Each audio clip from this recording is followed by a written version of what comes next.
Moi c'est Juline, j'ai 21 ans et je suis actuellement étudiante à l'ENGES, une école d'ingénieurs dans le domaine de l'eau et l'environnement.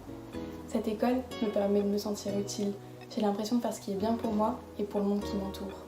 Paradoxalement, l'eau a toujours eu le pouvoir de me calmer, mais aussi de me faire poser 1 million de questions. La ressource en eau est un enjeu majeur pour toutes les générations et la nôtre fait face à de grands défis. Cette année, j'ai un projet, réaliser mon stage pratique de l'ingénierie de 3 mois à l'étranger. En commençant mes recherches, je cherchais un stage au soleil, au bord de l'eau, après avoir vécu plus d'1 an à Strasbourg sous la pluie. J'ai envoyé des candidatures partout dans le monde, mais une des réponses a retenu mon attention. Une ONG, à La Paz, en Bolivie, très loin du bord de l'eau et du soleil recherché. Elle s'appelle Agua Sustentable.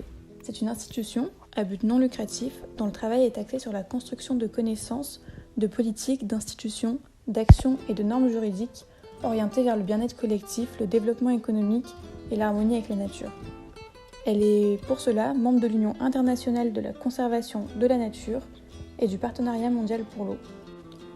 Pour elle, la construction de la connaissance et de la science passe par un dialogue constructif entre les techniciens, scientifiques et les savoirs ancestraux.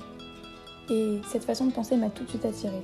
Ce qui a fini de me convaincre sont les domaines dans lesquels elle œuvre: changement climatique et gestion des risques, écosystèmes terrestres et aquatiques, bassins et eaux souterraines ou encore alimentation et énergie. On m'a très rapidement proposé de travailler sur un gros projet déjà en cours qui s'appelle Mi Cuenca Mi Casa, mon bassin ma maison, pour le bassin versant du fleuve Rio Coroico.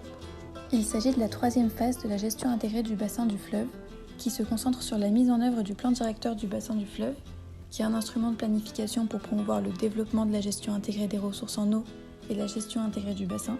Pour simplifier un peu, la gestion intégrée des ressources en eau est un processus qui encourage la mise en valeur de la gestion coordonnée de l'eau, des terres et des ressources associées. Elle repose sur une vision globale et participative qui tient compte de la dynamique des ressources en eau au sein des espaces naturels et des besoins des générations futures. Et moi, dans tout ça, j'interviens sur une petite partie de ce très gros projet. Ma mission sera d'établir une carte illustrant les variations de l'index de stress hydrique dans la région pour aider les agriculteurs à mieux gérer leur irrigation.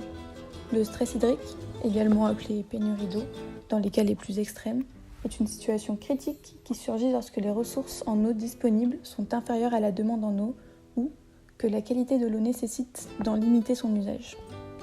Maintenant, j'espère que vous comprenez mieux pourquoi j'ai choisi ce stage et pourquoi j'ai hâte de commencer à travailler aux côtés de cette ONG. Mais je dois admettre que je suis aussi impatiente de découvrir la Bolivie, sa culture